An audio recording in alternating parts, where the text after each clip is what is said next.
সন্দেশখালী ঘটনার মূল মাস্টারমাইন্ড যিনি, সেই শেখ শাহজাহান, তাকে কার্যত অন্ধকারে আড়ালে লুকিয়ে রাখা হয়েছে এবং তাকে লুকিয়ে রাখছে এই রাজ্যেরই পুলিশ, যে পুলিশের তাকে ঘাড় ধরে হিড়হিড় করে টেনে নিয়ে যাওয়ার কথা, এমনটা অভিযোগ করছিল সন্দেশখালীবাসী।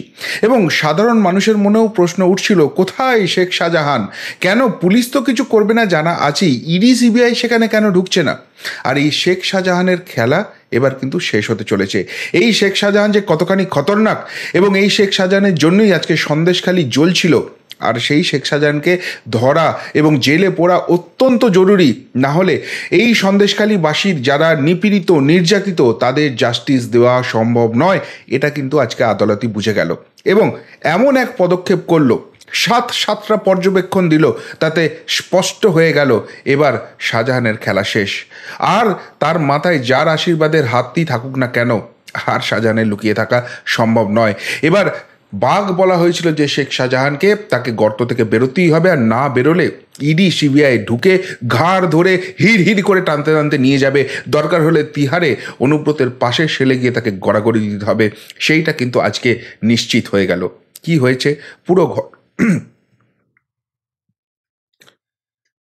হয়েছে পুরো ঘটনা ব্যাখ্যা করব, শেষ অবধি শুনুন এই প্রতিবেদন। নমস্কার প্রিয় বন্ধু, মিডিয়ায় আপনাদের স্বাগত এবং আপনারা দেখছেন প্রিয় বন্ধু বাংলা, সত্যের সন্ধানে সর্বদা আমি শুদ্ধশীল। বন্ধুরা, আপনারা জানেন যে সন্দেশখালীর যে ঘটনা ঘটেছে তাকে রাজ্য সরকার বা রাজ্যের শাসক দল বহুভাবে প্রলেপ দেওয়ার চেষ্টা করছে, ধামাচাপা দেওয়ার চেষ্টা করছে, কিন্তু সাধারণ মানুষ যেরকম আতঙ্কিত হয়ে পড়েছে এবং এই সন্দেশখালীকে যদি প্রপার জাস্টিস দেওয়া না হয় সেটা বোধহয় আদালতের ক্ষেত্রেও ঐতিহাসিক ভুল হবে, এই কথা আদালতও অনুধাবন করেছিল। ফলে ইতিমধ্যেই একটা সেখানে শতপ্রণোদিত মামলা গৃহীত হয়। গত সপ্তাহে বিচারপতি অপূর্ব সিনহা রায়, তিনি কিন্তু দুটো বেসিক্যালি জিনিসের উপর কনসেন্ট্রেট করেন এবং তারপর আদালতে শতপ্রণোদিত মামলা জারি করেন তিনি। একটি হচ্ছে সেখানকার আদিবাসীদের জমি কেড়ে নেওয়া হচ্ছে এবং তার ফলে এই শাহজাহান, শিবু, উত্তম এরা সব ফুলে ফেপে ঢোল হচ্ছে, এদের আঙুল কলা গাছ কেন আজকে বট গাছে পরিণত হয়েছে, এতটাই তারা অত্যাচার করেছেন সেখানে। এবং দ্বিতীয়টি আরও সাংঘাতিক, সেটা হচ্ছে বন্দুকের নলের ডগায় দাঁড় করিয়ে সেখানকার মা বোনেদের ইজ্জত লোটা হচ্ছে, এবং সেই দুইয়ের পরিপ্রেক্ষিতে তিনি কিন্তু শতপ্রণোদিত মামলা নেন। কিন্তু আজকে সেই মামলাটি তিনি ডিভিশন বেঞ্চে, এবং যে সে ডিভিশন বেঞ্চে নয়, একদম প্রধান বিচারপতি টি.এস. শিবজ্ঞানমের ডিভিশন বেঞ্চে সেই মামলাটি পাঠিয়ে দেন। কেন পাঠিয়ে দিয়েছেন তার অবশ্য একাধিক ব্যাখ্যা আছে।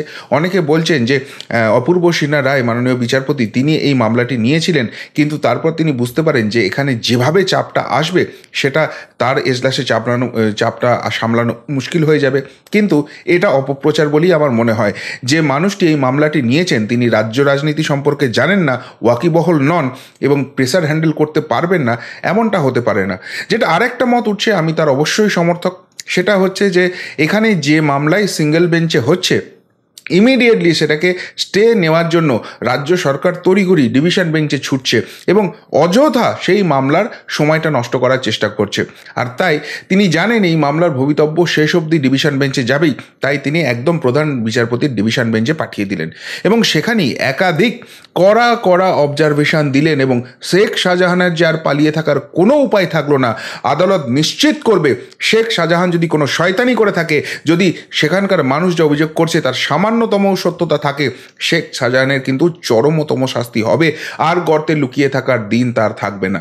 কি অবজারভেশন দিয়েছে সেগুলো এক এক করে আপনাদের সামনে নিয়ে আসি, তাহলেই বুঝতে পারবেন যে শেখ শাহজাহানের জন্য ঠিক কতখানি বিপদ ঘটালো।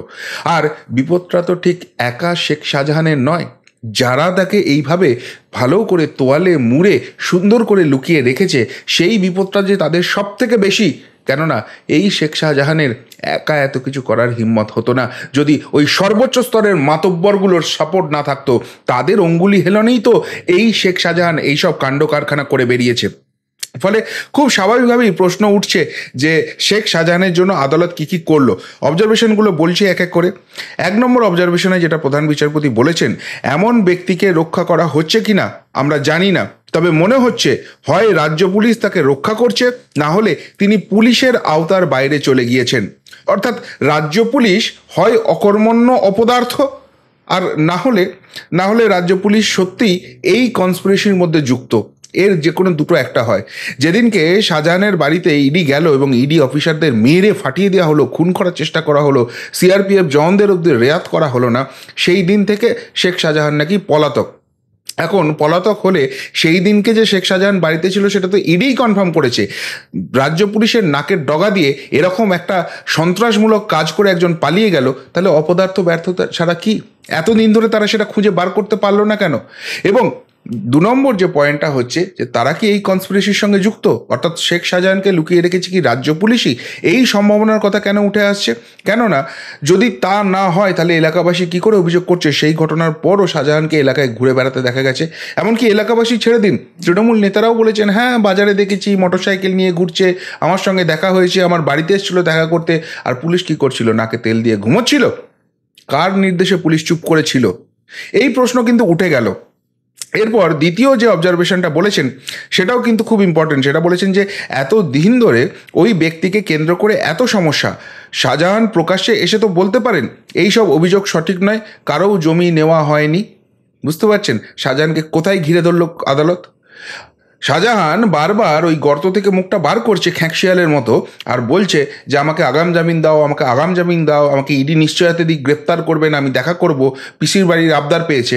তাহলে সে কেন প্রকাশ্যে এসে বলছে না যে এই যে মহিলারা অভিযোগ করছেন যে রাতের পর রাত তাদেরকে পার্টি অফিসে ডেকে নিয়ে যাওয়া হয়েছে, এলাকায় কারো নতুন বিয়ে হলে এলাকার কোনো মেয়ে বউ কাউকে ছাড়া হয় না, তাদেরকে পার্টি অফিসে ডেকে নিয়ে গিয়ে যতক্ষণ না তাদের মন ভরে তাকে ছাড়া হয় না, এই ধরনের বিস্ফোরক অভিযোগ করছে, তার সঙ্গে কোনো সম্পর্ক নেই।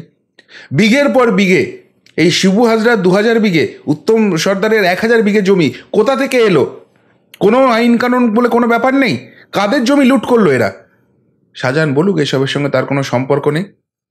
ঠিক আছে, ইডির সামনে আসতে হবে না, ঠিক আছে, কারোর কোনো সিওরিটি পাওয়ার কোনো দরকার নেই, পুলিশকে খুঁজতে হবে না, আদালতের সামনে এসে বলুক আমি কোনো অপরাধ করিনি। তারপর আদালত পুরো ব্যাপারটা দেখবে, আদালত যদি বোঝে বলবে যে না একে অ্যারেস্ট করার কোনো দরকার নেই, ধোয়া তুলসী পাতা। কেন শাহজাহান আসছে না? 3 নম্বর যে অবজারভেশনটা প্রধান বিচারপতি করেছেন, তিনি বলেছেন একজন ব্যক্তি পুরো সমস্যার জন্য দায়ী, অথচ তিনি কিনা জনপ্রতিনিধি, মানুষ তাকে ভোট দিয়ে নির্বাচন করেছেন। প্রধান বিচারপতি বোধহয় ভুলে গেছেন যে সেইখানে ভোট বলে কিছু হয় না, ভোট লুট হয় নাকি সেই জায়গাটাও খুঁড়বেন বলে এটা জাস্ট মেনশন করে রাখলেন। যাই হোক, যেখানে জনগণের স্বার্থে ওই ব্যক্তির কাজ করা উচিত সেখানে প্রাথমিকভাবে মনে করা হচ্ছে তিনি জনগণের ক্ষতিই করেছেন। আদালতের অবজারভেশনটা একদম ক্লিয়ার যে শেখ শাহজাহানই সমস্ত কিছু আশেপাশের জিনিস দেখে মনে হচ্ছে মেন কালপ্রিট, যাকে রাজ্য পুলিশ ধরতে পারছে না, রাজ্য প্রশাসন ধরতে পারছে না, নাকি ধরছে না, লুকিয়ে রেখেছে। সেই শাহজাহানের ইন্টেনশন যে কতখানি গুরুত্বপূর্ণ এখানে সেই জায়গাটা, এবং সেখানে শাহজাহানকে প্রুভ করতে হবে যে এসবের সঙ্গে তার যোগ নেই। আদালতের অবজারভেশন কিন্তু তার যোগ রয়েছে বলেই মনে হচ্ছে পারিপার্শ্বিক ঘটনা দেখে। এবার 4 নম্বর যেটা বলেছেন, মামলা দায়ের হয়েছে অথচ রাজ্য পুলিশ তাকে ধরতে পারছে না, তিনি পালিয়ে বেড়াচ্ছেন, 18 দিনের বেশি হয়ে গেলেও কাজের কাজ কিচ্ছু হচ্ছে না। এমন ব্যক্তিকে রক্ষা করা হচ্ছে কিনা আমরা জানি না, কিন্তু তাকে সমর্থন করা উচিত নয় রাজ্যের। অর্থাৎ পুলিশ অপদার্থ ব্যর্থ নাকি পুলিশ কনস্পিরেসির সঙ্গে যুক্ত সেইটা নিয়েই শুধু প্রশ্ন তুললেন না, এখানে রাজ্যের মানে রাজ্য প্রশাসনের দিকেও আঙুলটা তুলে দিলেন। অর্থাৎ এই শাহজাহানের যে ধরা না পড়া, সোকল ধরা না পড়া, সেটার পিছনে কি রাজ্য প্রশাসনের হাত আছে? সেই দিকেও কিন্তু ইঙ্গিতটা হয়ে গেল। এবার সব থেকে ইম্পর্টেন্ট কথা যেটা বললেন 5 নম্বর অবজারভেশনে, শেখ শাহজাহানকে আমরা এই কোর্টে আসতে বলতে পারি, ইডি সিবিআই এবং পুলিশ সবাই থাকবে, শতপ্রণোদিত মামলায় তাকে আমরা এখানে আত্মসমর্পণ করতে বলতে পারি। এতদিন ধরে ওই ব্যক্তিকে কেন্দ্র করে এত সমস্যা, শাহজাহান প্রকাশ্যে এসে তো বলতে পারেন এই সব অভিযোগ সঠিক নয়, কারও জমি নেওয়া হয়নি, তা না করে ওই ব্যক্তি পালিয়ে বেড়াচ্ছেন। যদি তিনি পালিয়ে বেড়ান তবে স্বাভাবিকভাবে সমস্যা আরও বাড়বে, তার সমর্থকরাই সমস্যা তৈরি করতে পারে। অর্থাৎ শাহজাহান আর শাহজাহানের যে লুঠেরা বাহিনী আছে তারাই যে এই সমস্যার মূলে, সেইটাই বলে দিচ্ছেন। এবং এখানে ইডি সিবিআইকে ইনক্লুড করা হচ্ছে এমনি এমনি সময় কাটাবার জন্য, গল্প করার জন্য তো নয়। এই মামলার রাশ যেতে চলেছে ইডি সিবিআইয়ের হাতে, এবং ইডি তো আগেই একটা শতপ্রণোদিত মামলা করে রেখে দিয়েছে যে এই মামলার ভার শুধুমাত্র সিবিআইয়ের হাতে তুলে দেওয়া হোক, রাজ্য পুলিশকেও থাকতে বলা হয়েছে। অর্থাৎ রাজ্য পুলিশের কথাটা তো শোনা হবে এবার। যে কেন তোমরা ধরতে পারছো না, কোথায় অসুবিধাটা আছে। ওই ডিজি বড় বড় মুখে বলেছিলেন না, আমরা কেন ধরতে যাব, ইডি ধরতে এসেছিল, ইডি ধরুক। সেটা এবার আদালতের সামনে এসে ডিজি বলুক, দেখি কত হিম্মত আছে। মানে আদালত কিভাবে ঘিরছে, ইডি সিবিআইয়ের সঙ্গে শুধু করে দিচ্ছে। এবং এরপরে আরও দুটো অবজারভেশন দিয়েছে, সেটাও আমি ছোট করে বলে দিই। একটা বলেছেন মানুষের কৃষি জমি কেড়ে নেওয়া হচ্ছে, সবথেকে গুরুত্বপূর্ণ বিষয় হলো ওই ব্যক্তি পুরো ঘটনার মাস্টার মাইন্ড, এখনও তিনি পলাতক। পুরো ঘটনার মাস্টার মাইন্ড শাহজাহান কি, প্রাইমারি অবজারভেশন আদালতের। এবং 7 নম্বর যে অবজারভেশনটা বলেছেন, 144 দ্বারা জারি করে শুধুমাত্র ওই এলাকায় উত্তেজনা বহাল রাখা হচ্ছে। এতে সাধারণ মানুষ দোকানে যেতে পারবেন না, দোকানদার দোকান খুলতে পারবেন না, চায়ের দোকান খুলতে পারবে না। এটা কাম্য নয়। অর্থাৎ এই যে বারবার 144 দ্বারা জারি করে দেওয়া হচ্ছে, আদালত মানা করার পরও টেকনিক্যালি সেটাকে করে দেওয়ার চেষ্টা করা হচ্ছে সন্দেশখালীর ওই দ্বীপে যাতে না পারে, ওই জেটিগুলোতে 144 দ্বারা করে দেওয়া হচ্ছে এবং পুলিশ সেটাকে অস্ত্র করছে, রাজ্য প্রশাসন জোর করে চাপিয়ে দিচ্ছে। এটা কিসের জন্য? এই ঘটনা দিয়ে সমস্যা বাড়ানো হচ্ছে 144 দ্বারা করে। আলটিমেটলি সন্দেশখালীর কোনো কাজ, কোনো ভালো কিছু করছে না এই রাজ্য প্রশাসন এবং পুলিশ, সেই ঘটনাও ইঙ্গিত করে দিল। অর্থাৎ এই রাজ্য প্রশাসনের উপর এবং এই রাজ্য পুলিশের উপর কোনো যে আস্থা নেই, আজকে ছত্রে ছত্রে পর্যবেক্ষণে কিন্তু সেটাই প্রমাণ করে দিল। এবং শেখ শাহজাহানই যে মাস্টার মাইন্ড, সেই ব্যাপারেও কিন্তু নিঃসন্দেহ। এরপরে যখন আদালতে তিনি আত্মসমর্পণ করবেন এবং সেখানে এসে এমন কিছু অকাট্য প্রমাণ দেবেন যে যাতে করে প্রমাণিত হয় এইসব ঘটনার সঙ্গে তার সামান্যতম সংস্রব নেই, তবেই কিন্তু তিনি নিজেকে মুক্ত করতে পারবেন। না হলে কিন্তু শাহজাহানের কোনো রকম কোনো রেহাই নেই। এবার আপনারা বলবেন, এত কিছু জানার পর শাহজাহান আত্মসমর্পণ করবে কেন? এলেই তো তাকে গ্রেপ্তার করবে, কেননা শাহজাহানের কোনো ক্ষমতা নেই। শাহজাহান কেন, শাহজাহানের অনুপ্রেরণাদায়ীনেরও কোনো ক্ষমতা নেই যে প্রমাণ কিছু এমন আনে যে এইসবের সঙ্গে শাহজাহানের কোনো রকম কোনো যোগ নেই, সেটা সামনে নিয়ে আসে। তাহলে শাহজাহান আসবে কেন? না, হয়তো আসবে না। আর যে পালায় সে তো অপরাধী, সে তো সকলেই জানে। তাহলে এত যে বীরপুঙ্গবের বক্তব্য এতদিন চলছিল, শাহজাহানকে ধোয়া তুলসী পাতা, সমাজসেবক, তার ধর্ম আছে বলে সেইটা নিয়ে বড় বড় ফুটানি করছিল যারা, তারা কোন গর্তে মুখটা লুকোবে? অবশ্য যাদের দোকান কাটা হয় তাদের মুখ লুকোবার দরকার হয় না, তারা এইরকমই বারফট্টাইগিরি করে যায় আর আদালতে এসে এইভাবেই তাদেরকে আইনের থাপ্পড় খেতে হয়। তাহলে শাহজাহান যদি না আসে, এবার আদালত নির্দেশ দিয়ে দেবে, তো যাও যেখানে পারো শাহজাহানকে তুলে নিয়ে এসো। তখন এবার পুলিশ যদি এই কনস্পিরেসির সঙ্গে যুক্ত হয়, যেটার ইঙ্গিত আদালত দিচ্ছে, তাহলে পুলিশ কিছু করবে না। পুলিশ যেভাবে পারে বাঁচাক, এবং সেখানে পুলিশও তো তখন পার্টি হয়ে যাবে। এই ধরনের একজন অপরাধীকে তাকে আড়াল করে রাখা, তাকে লুকিয়ে রাখা, সেটাও তো একটা বড় অপরাধ। সেই ধাক্কাটা সামলাতে পারবে তো? আর না হলে সুরসুর করে কোথায় শাহজাহান আছে সেটা বলে দিতে হবে। আর ইডি সিবিআই নিশ্চয়ই এতদিন বসে আঙুল চুষছিল না, তারা কিন্তু ইতিমধ্যেই লেগে আছে কেসটা সিবিআইয়ের হাতে যাক। আদালতের নির্দেশ আসেনি, কিন্তু সেটার জন্য যে বেসিক প্রিপারেশন সেটা নিশ্চিতভাবে করা আছে। আর না করা থাকলে কি করে ইডি বলে দেয়? সেদিনকে যখন কল করা হচ্ছে, তার টাওয়ার লোকেশন তার বাড়ির মধ্যে থেকে দেখাচ্ছে, তার টাওয়ার লোকেশন ওই অঞ্চল থেকে দেখাচ্ছে। এই জিনিস কিন্তু ইডি বলতে পারতো না। ফলে আগামী সোমবার এই মামলার শুনানি আছে এবং সেই দিনটা কিন্তু সত্যিই খুব গুরুত্বপূর্ণ হতে চলেছে। এবং সবথেকে বড় কথা, এই মামলাটা যাচ্ছে কলকাতার হাইকোর্টের ডিভিশন বেঞ্চ এবং প্রধান বিচারপতির ডিভিশন বেঞ্চে। সুতরাং পালাবার কোনো পথ নেই। সিঙ্গেল বেঞ্চ হলে সাথে সাথে এখন ওই ডিভিশন বেঞ্চে চলে যেতেন কোনো সেনমশাইয়ের কাছে, আর গিয়ে বলতেন এই যে একটা বলে দিয়েছে, এটাকে স্টে দিয়ে দেওয়া, স্টে হয়ে যেত। তার সম্ভাবনা নেই। একমাত্র রাস্তা খোলা আছে, সুপ্রিম কোর্টে যেতে হবে। এখন সুপ্রিম কোর্টে যেতে হলে সুপ্রিম কোর্টেরও আবার অনেক ওই সেনমশাইয়ের ভাইরা থাকেন, তো সেখানেও অনেক কিছু খেলা হতে পারে। কিন্তু প্রবলেম হচ্ছে এই মামলা চলে গেছে কিন্তু কলকাতা হাইকোর্টের প্রধান বিচারপতির ডিভিশন বেঞ্চে। এখন যদি সুপ্রিম কোর্টের প্রধান বিচারপতিও এর মধ্যে নাক গলাতে আসেন, টেকনিক্যালি সেটা পারবেন না, কেননা এর বিচার প্রক্রিয়া শেষ হয়নি। তার রায়টা হলে সেই রায়ের এগেনস্টে সেখানে যেতে পারে। আর যদি সেটা হয়, সেটা তাহলে কিন্তু ওই ল সিস্টেমের যে ডেকোরাম আছে, মোস্ট প্রবাবলি সেটাতে আঘাত হয়ে যাবে। আমার মনে হয় না সুপ্রিম কোর্টও সেই ব্যাপারে কোনোরকম কোনো হস্তক্ষেপ করতে পারবে। এবং সবথেকে বড় কথা, সুপ্রিম কোর্টকে এই কথা বলতে বাধ্য হবে যদি কেউ কোনো রকম কোনো অন্য ব্যাপার থাকে এখানে, যে এই মামলার তো এখনও কোনো ভার্ডিক্টই আসেনি, মামলা হিয়ারিং স্টেজে আছে, তাহলে তার আবার কি স্টে হবে?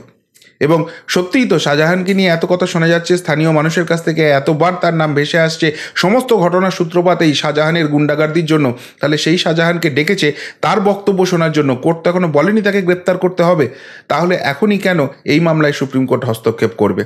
আর শাহজাহান যদি আত্মসমর্পণ না করে, তাহলে তার দিক থেকে তার যিনি আইনজীবী আসুন, খুব সম্ভবত আদালত তার কথা শুনবে না। তুমি নিজে এসো, সশরীরে হাজিরা দাও, তারপর তোমার কথা শোনা হবে। না হলে আদালত যে পর্যবেক্ষণ করেছে, যে পর্যবেক্ষণ ইঙ্গিত দিচ্ছে সমস্ত ঘটনার মাস্টার মাইন্ড এই শাহজাহান, সেই দিকেই কিন্তু রায়দানটা হয়ে যেতে পারে। ফলে আজকের কলকাতা হাইকোর্টের এই টান উত্তেজনার যে হিয়ারিং হলো প্রধান বিচারপতির এজলাসে, তারপর একটা কথাই বলা যেতে পারে, শেখ শাহজাহান অনেক খেলে নিয়েছো বস, এবার আর পালাবার পথ নেই। এবার তোমার ঘেঁটি ধরবেই তোমার ঘেঁটি ধরবে সিবিআই, এবং খুব সম্ভবত তার পরবর্তীকালে তদন্তের স্বার্থে এই রাজ্যেই নয়, ওই তোমার আরেক বিগ বস আসে না, আরেক বাঘ বীরভূমের, তার পাশে সে যেখানে আছে সেখানে গিয়েই কিন্তু গড়াগড়িতে দিতে হবে।